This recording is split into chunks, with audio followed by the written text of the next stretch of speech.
Namastu ma vidvishavai. Om Shanti Shanti Shanti. Hari Om. Namaste. Today our topic of discussion is self-enquiry or enquiry into the self, as said in the Kathopanishad. So I will give you just a small introduction to Kathopanishad and we will directly enter into the subject. Kathopanishad or Kathopanishad belongs to the Taittiriya Shaka of Krishna Yajurveda. One of the chief characteristics of this Upanishad is its way of presenting the truth in simple poetic verses. A Brahman named Vajasravas once did this sacrifice and gave to the priest a few old and feeble cows. His son Nachiketas, disturbed by this unreality of the observance of this sacrifice, proposes that he himself will be a gift to the priest. So when he persisted in his request, his father in anger said, "Give unto Yama thee." Like this. So as the story continues, Nachiketa goes to the abbot of Yama and finding him absent remains unfed for 3 days. So when Yama returns, he offers 3 boons in recompense for the discomfort and delay caused to Nachiketa by his absence. So for the first, he asks, "Let me return alive to my father." For the second, he asks for a certain sacrifice which could take people to heaven. For third, he asks, "Eyam prete vijigitsa manushye asti tegenayam asti cheke etat vidya manushishtastvayaham varanamesha varastritiya." There arises this dispute or doubt over this matter. After death, some say he is, some say he is not. This secret of death or secret of self, I would like to know taught by thee. From here, the vigorous enquiry into the self begins. Philosophy, says modern logicians, as the critical, systematical and rational enquiry into the basic principles of reality. So from this definition we can understand one thing, that enquiry is the basic requirement for a philosophy. Enquiry is a systematic, rational questioning about something else. So, questioning is necessary to fulfill this requirement of a philosophy. And it has been done perfectly by our Nachiketa, by posing a question on the great transition or death. Whatever this Upanishad has so long been discussing was peripheral. At this point where he poses a question, a number of issues are hosted, all eventually alluding to that critical, crucial point in Vedanta philosophy, that is self-knowledge. In Kathopanishad, Atma-vidya begins by giving emphasis on discrimination between the 2 main different paths which leads to 2 different ends. The one is that of the path of blessedness and the other one is that of pleasure. The original Sanskrit verse goes like this. Anyat shreyo anyadudeva preya steyo bhenanarte purushasya nida tayo shreya adadanasya sadhu bhavati hiyate ardhadya upreyo vrinite. Different indeed is the path of blessedness and the path of pleasure. They comes together in front of man. The man of intelligence selects the path of blessedness and attains the true end, that is self-realization. The one who chooses the path of pleasure degrades himself and misses the true end, that is self-realization. So from this we can understand one thing, that discrimination is the pivotal and primary qualification for the enquiry into the self. The enquirers must each and every second they should discriminate between what which will lead them to the self and what which will not. What happens if one discriminates like this? One thing is your clamoring of the senses towards the external objects of use. Because the inquirer, through his or her discrimination, finds these things ephemeral and renounces it. Renunciation is a precondition to purification of mind. So, in spirituality, there is much emphasis on purification of mind.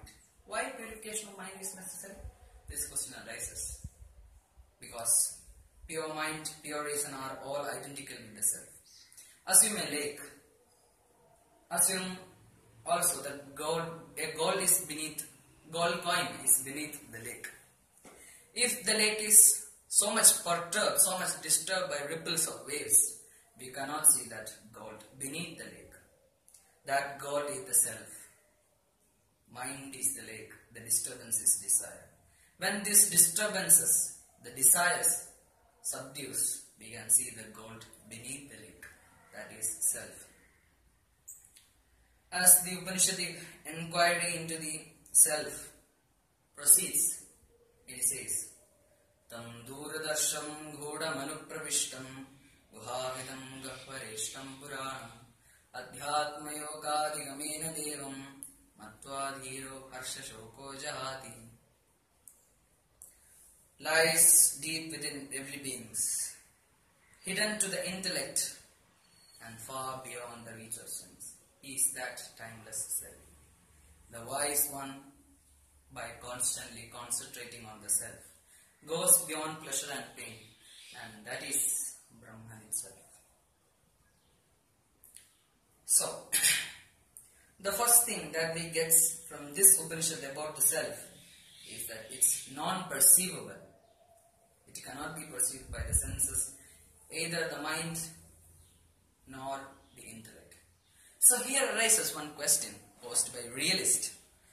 If you are saying that the mind, senses and even the intellect cannot perceive it, then this is non-existent. Then in reply of this, the Upanishad says, Naiva vacha na manasa praptum shakke na chakshusha astiti bravatonnyatra kadam tatupalapyate. Not by sight, not by mind, not by intellect, it can be perceived. And how it can be perceived? Astiti bravatonnyatra kadam tatupalapyate. How can he apprehend it other than the one who say he is? So, before realizing the existence, first thing that is necessary, the Upanishad says, is the conviction in his existence. For apprehending his existence, conviction in his existence is an indispensable condition. Once Saint Bernard was asked, who is God? And he said in reply, I can think of no better answer other than He who is. Nothing is more appropriate to that eternity which God is. If you say God is good, blessed or wise or anything of this sort, it will include in these lines, namely He is.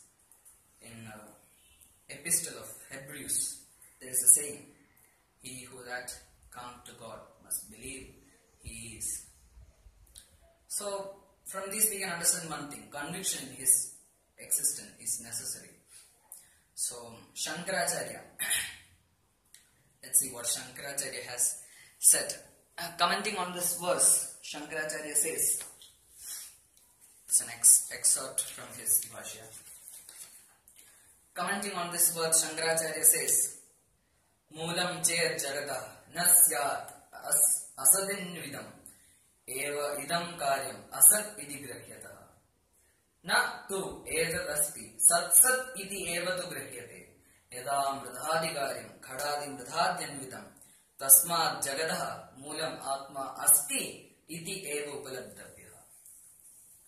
He says, if the world had no root, no cause, then this world will be filled with non-existent.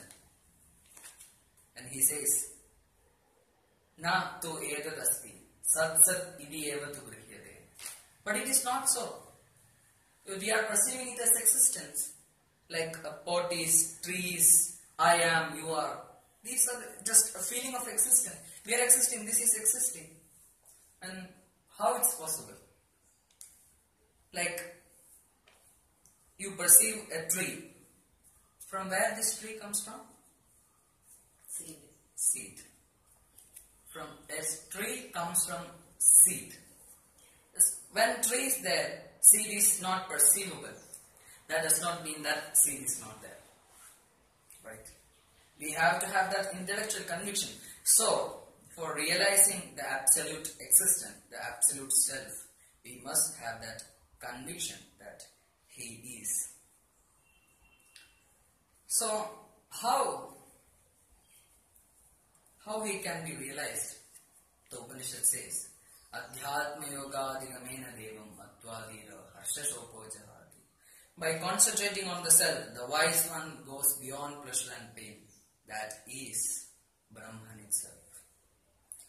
So then there again arises one question. How to concentrate on the self? If you are saying it's not perceivable, it's not an object, how one can concentrate on this Brahman, this Supreme Self? Upanishad says, Yetchetvam manasi prajna svadyetche jnana atmani jnanam atmani mahati niyetchetat yetche chanta atmani. The wise one merges his organs to the mind into the intellect into the collective intellect, that is Hiranyagarbha, and the Hiranyagarbha into the pure self. So here in this verse, this verse describes the yogic process of tracing the organs back to the self. This is the point where the enquirer's identification with the psychophysical structure subdues or destroys. He then identifies himself with the Supreme Self. This is where he realizes, I am that Supreme Self. Aham Brahmasmi. We celebrated Mahavakya of the Vedanta philosophy. So, any other way to merge into this Supreme Self? The Upanishad says, no. Nayamatma prabhajanena labhyo namedayana bhavana sudena yamevesha vrunute tena labhya stasyesha atma vivrunute tanusva.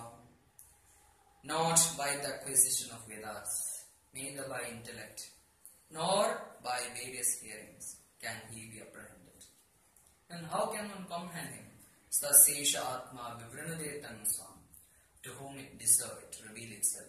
The Upanishad says again, it will not reveal itself to everyone. The Upanishad says, Na virato dushcharita, na shanto na samahita, na shantamanaso vapi prajnanenainam apnayat. The one who has not desisted from evil deeds. The one whose mind is not under control.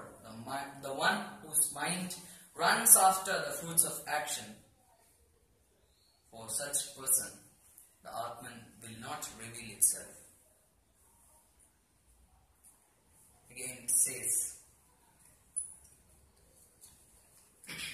after all these teachings, the Upanishad says us one thing, and that is Uttishtata Jagrata Prapya Varani Bhodata Shirasya Dhara Nishita Durutyaya Durgam Padasta Kaveo Vadanti. Arise, awake, have conviction. The path to self is as difficult as trading on the razor's sharp edge. And what to do? Like Swamiji said, stop not till the goal is reached. This path may be difficult to tread on, but it does not mean that it's difficult. We may fall 1,000 times, but let's not stop our struggle to achieve it, because the goal or fruit is far beyond the cosmos can afford. By way of concluding this Upanishad, it says again, when all the desires that dwell within the human heart are casted away, then the Brahman, the mortal becomes immortal. He becomes identified with the Supreme Self. Here, the enquiry finish.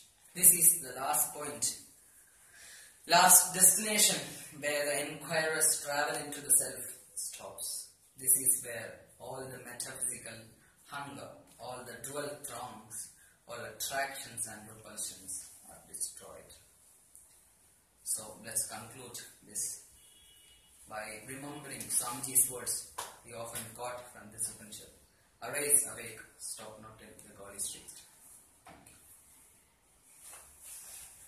Any questions? You said that we should have a conviction about existence of Brahman or Atman. Is it like a blind faith, or what do you mean by conviction? Without intellectual exercise, will you get conviction? It's not blind faith. One thing is, it is not like in that slok it is said that difficult to train on like a razor's sharp edge. It's not easily graspable. So once Sri Ramakrishna was asked this question, he said, where you cannot undrill, you must have faith. It's not, Brahman is like that. We cannot undrill using our mind, neither intellect nor the senses. So we have to have that faith. Then comes realization. But it should not be blind, like you said. Some reasoning should be there.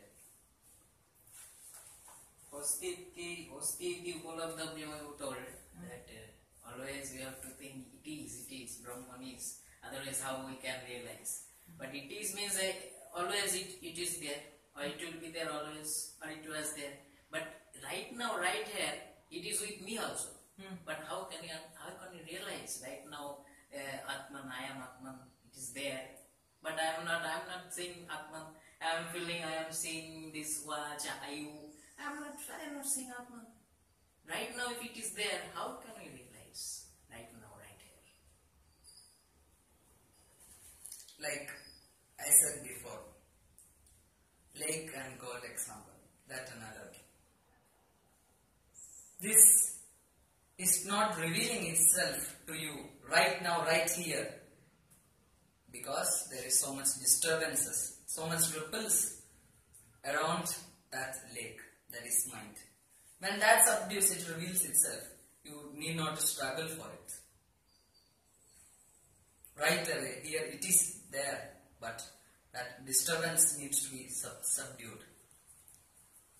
And again you told Shreva and Prayo. Yeah. Shreva and Prayo. So both are coming together, I think. Yes. Told. How can we differentiate which is Shreva, which is Prayo? Suppose right now both are coming to me. But how can we understand this is Shreva, this is Prayo, this is blessedness and this is all sense pleasure, all those things. Both are coming together. How can you differentiate Shreva, Prayo?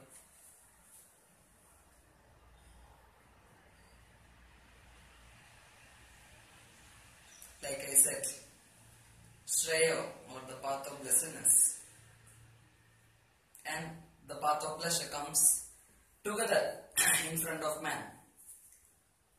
So, what to do? That's the question. So, through your discrimination, you can understand one thing at that instance. What thing will lead you to the self and which will not at that instant by discriminating. So, like that you have to separate these two. What will lead me to self? But I don't know self. How can I know that it is leading me to self? Then only I understand this is Shreya, is it not? So how you know that it leads me towards the self? Because I have no knowledge about self. Then how you will understand that it is Shreya or Prayo?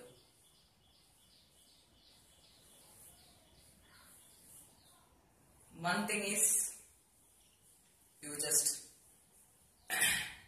observe. Yes. You can know one thing.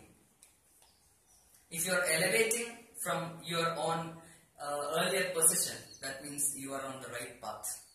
But if you are degrading yourself from the earlier position, that means you are on prayer path. So, like that, you have to identify it. There is no other way. That which make uplift, that is the path of blessedness. That which will unveil your divinity, that is the path of blessedness. Not the one which makes you weak. The one which makes you strengthful, that is the path. You say that Shreya, Priya, two paths are there.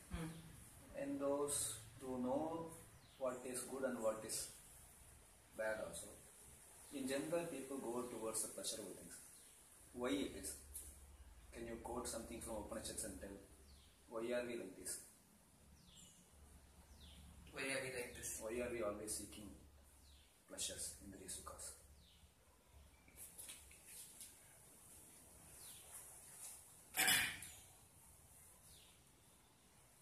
Momentary happiness. I need you to quote from the Upanishad. I think it is there already. Paranjigani Vedanat Swayambhu Tasmat Paran Pashyadi Nantaratman. In this Upanishad it is said, senses have its hereditary defect that it always runs outside. Like Swamiji said, stop seeing, stop hearing, stop tasting. Like this, all this energy what we are putting on the senses, we should put to inward. At that seconds, it started revealing itself. Because when we uses our mental power on senses, it is Shraddha or concentration, have many diversions. So when we use our mental strength inward, all these are focused at one point, that is self. So, like that you can realize it. That's why usually it happens.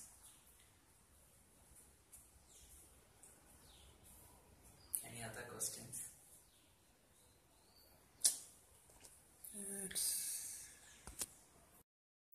So we have finished taking questions anymore. So let's conclude by a prayer.